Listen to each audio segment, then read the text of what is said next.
Hello NEET aspirants, നിങ്ങളെല്ലാവരും NEET 2025 apply ചെയ്തിട്ടുള്ളവരായിരിക്കും. എന്തെങ്കിലും കാരണവശാൽ നിങ്ങൾ അപ്ലൈ ചെയ്ത സമയത്ത് തെറ്റുകൾ പറ്റിപ്പോയിട്ടുണ്ടെങ്കിൽ അത് തിരുത്താനുള്ള അവസരം നിങ്ങൾക്ക് NTA ഒരുക്കിയിട്ടുണ്ട്.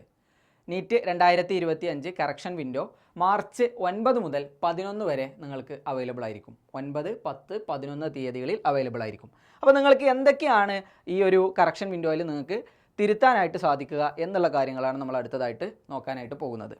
സോ നിങ്ങൾക്ക് തിരുത്താനായിട്ട് സാധിക്കുന്നത് ഏതെങ്കിലും ഒന്ന് തിരുത്താനായിട്ട് സാധിക്കുന്ന രണ്ട് കാര്യങ്ങളുണ്ട്. ഒന്ന് ഫാദർ നെയിം, ഫാദറിൻ്റെ ക്വാളിഫിക്കേഷൻ, അതുപോലെ ഫാദറിൻ്റെ ഒക്യുപ്പേഷൻ.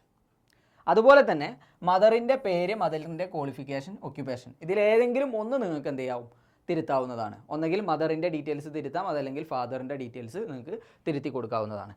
മറ്റൊന്ന്, candidate shall be allowed to change or add all the following fields.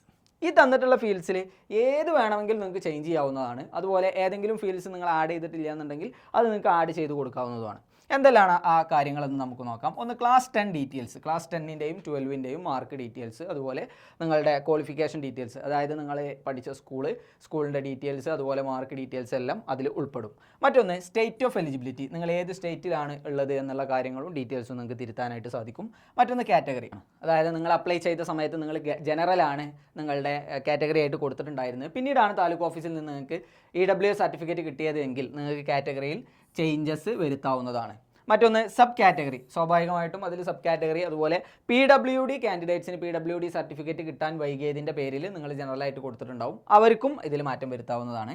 മറ്റൊന്ന്, സിഗ്നേച്ചർ നിങ്ങൾക്ക് മാറ്റം വരുത്താവുന്നതാണ്. നിങ്ങൾ അപ്ലോഡ് ചെയ്തിട്ടുള്ള സിഗ്നേച്ചറിൽ നിങ്ങൾക്ക് എന്തെങ്കിലും പ്രശ്നങ്ങളുണ്ടെങ്കിൽ അത് മാറ്റം വരുത്താവുന്നതാണ്. ഫോട്ടോ നിങ്ങൾക്ക് മാറ്റാനായിട്ട് സാധിക്കില്ല. നിങ്ങളുടെ ഫോട്ടോയും പാസ്പോർട്ട് സൈസ് ഫോട്ടോയും അതുപോലെ പോസ്റ്റ് കാർഡ് സൈസ് ഫോട്ടോയും നിങ്ങൾ അപ്ലോഡ് ചെയ്തിട്ടുണ്ട്, അതിൽ മാറ്റം സാധ്യമല്ല. സിഗ്നേച്ചർ നിങ്ങൾക്ക് മാറ്റാവുന്നതാണ്. മറ്റൊന്ന് നിങ്ങൾക്ക് മാറ്റാനാവുന്ന കാര്യം എന്ന് പറയുന്നത് number of attempts in NEET UG. നിങ്ങൾ ഇതിൻ്റെ തൊട്ട് മുൻപ് നീറ്റ് UG എക്സാം എഴുതിയിട്ടുള്ള ആളുകളാണെങ്കിൽ, ഇപ്പോൾ റിപ്പീറ്റേഴ്സിനെ സംബന്ധിച്ചിടത്തോളം, റിപ്പീറ്റേഴ്സിനെ സംബന്ധിച്ചിടത്തോളം ഇതിന് മുൻപ് നിങ്ങൾ സ്വാഭാവികമായിട്ട് നീറ്റ് UG എഴുതിയിട്ടുണ്ടാവും. അതിൽ എത്ര അറ്റംപ്റ്റ് നിങ്ങൾ ചെയ്തിട്ടുണ്ട് എന്നുള്ള കാര്യം നിങ്ങൾ തെറ്റിയിട്ടാണ് കൊടുത്തിട്ടുള്ളതെങ്കിൽ അതും നിങ്ങൾക്ക് മാറ്റാനായിട്ട് സാധിക്കും. ഇനി മാറ്റാനായിട്ട് സാധിക്കുന്ന മറ്റൊരു കാര്യം എന്ന് പറയുന്നത് ബേസ്ഡ് ഓൺ പ്രസൻറ്റ് അഡ്രസ്സ്. നിങ്ങളുടെ പ്രസൻറ്റ് അഡ്രസ്സിനെ ബേസ് ചെയ്തുകൊണ്ട് നിങ്ങൾക്ക് മാറ്റാൻ പറ്റുന്ന കുറച്ച് കാര്യങ്ങളാണ് അടുത്തതായിട്ട് നോക്കാൻ പോകുന്നത്. എന്താണ് പ്രസൻറ്റ് അഡ്രസ്സിനെ ബേസ് ചെയ്തുകൊണ്ട് മാറ്റാൻ പറ്റുന്ന കാര്യങ്ങൾ? First one, examination city selection. നിങ്ങളെ പ്രസൻറ്റ് അഡ്രസ്സ് നിങ്ങൾ കൊടുത്തിട്ടുള്ളത് ഏത് സംസ്ഥാനത്താണോ നിങ്ങൾ കൊടുത്തിട്ടുള്ളത്, ഏത് സ്റ്റേറ്റിലാണോ നിങ്ങൾ കൊടുത്തിട്ടുള്ളത്, ആ സ്റ്റേറ്റിലുള്ള സിറ്റീസ് നിങ്ങൾക്ക് മാറ്റി കൊടുക്കാവുന്നതാണ്. നിങ്ങൾ കേരളത്തിലാണ് കൊടുത്തിട്ടുള്ളത്, നിങ്ങൾക്ക് സിറ്റി വേണമെന്നുണ്ടെങ്കിൽ പ്രസൻറ്റ് അഡ്രസ്സിന് കറസ്പോണ്ടിങ് ആയിട്ട് നിങ്ങൾക്ക് ആ ഒരു കേരള സ്റ്റേറ്റിലുള്ള മറ്റുള്ള എക്സാം സിറ്റികൾ നിങ്ങൾക്ക് ചൂസ് ചെയ്യാനായിട്ട് സാധിക്കും. അതുപോലെ മീഡിയം ഓഫ് എക്സാമിനേഷൻ. നിങ്ങൾ കേരളമാണ് സ്റ്റേറ്റ് കൊടുത്തിട്ടുള്ളത്, നിങ്ങൾ എക്സാമിനേഷൻ മീഡിയം ഇംഗ്ലീഷ് മാത്രമാണ് കൊടുത്തിട്ടുള്ളത് എങ്കിൽ നിങ്ങൾക്ക് മലയാളം കൂടെ അവിടെ എന്ത് ചെയ്യാൻ പറ്റും, ആഡ് ചെയ്യാനായിട്ട് സാധിക്കും. ഇംഗ്ലീഷ് എല്ലാവർക്കും കോമൺ ആണ്, അപ്പോൾ നിങ്ങൾ ഇംഗ്ലീഷ് കൊടുത്തിട്ടില്ല എന്നുണ്ടെങ്കിൽ ഇംഗ്ലീഷ് എല്ലാവർക്കും ആഡ് ചെയ്യാവുന്നതാണ്.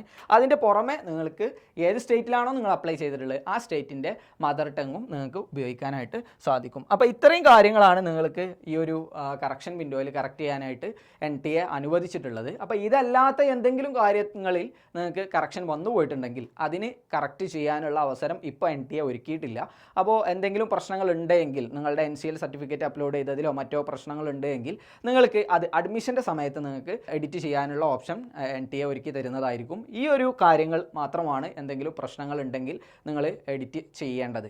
എഡിറ്റ് ചെയ്യുന്ന സമയത്ത് പ്രത്യേകം ശ്രദ്ധിക്കേണ്ട ഒരു കാര്യം എന്താണെന്ന് ചോദിച്ചിട്ടുണ്ടെങ്കിൽ, ഒരാൾക്ക് ഒരു പ്രാവശ്യം മാത്രമാണ് കറക്ഷൻ വിൻഡോ അവൈലബിൾ ആവുക. അപ്പോൾ നിങ്ങൾ ഒരു പ്രാവശ്യം എഡിറ്റ് ചെയ്ത് സബ്മിറ്റ് ചെയ്ത് കഴിഞ്ഞാൽ പിന്നീട് നിങ്ങൾക്ക് എഡിറ്റ് ചെയ്യാനുള്ള പോസിബിലിറ്റി ഉണ്ടായിരിക്കില്ല. അപ്പോൾ മറ്റെന്തെങ്കിലും എറേഴ്സ്, ഇതല്ലാത്ത മറ്റെന്തെങ്കിലും എറേഴ്സ് ഉണ്ടെങ്കിൽ നിങ്ങൾക്ക് എക്സാം എഴുതാവുന്നതാണ്. എക്സാം എഴുതുന്നതിൽ ബുദ്ധിമുട്ടുണ്ടാവില്ല. എക്സാം എഴുതി കഴിഞ്ഞതിന് ശേഷം പിന്നീട് നിങ്ങൾക്ക് തരുന്ന അവസരത്തിൽ അതിലെന്തെങ്കിലും കറക്ഷൻ ഉണ്ടെങ്കിൽ അത് നിങ്ങൾ ചെയ്തിട്ട് എഴുതിയാൽ മതിയാവും.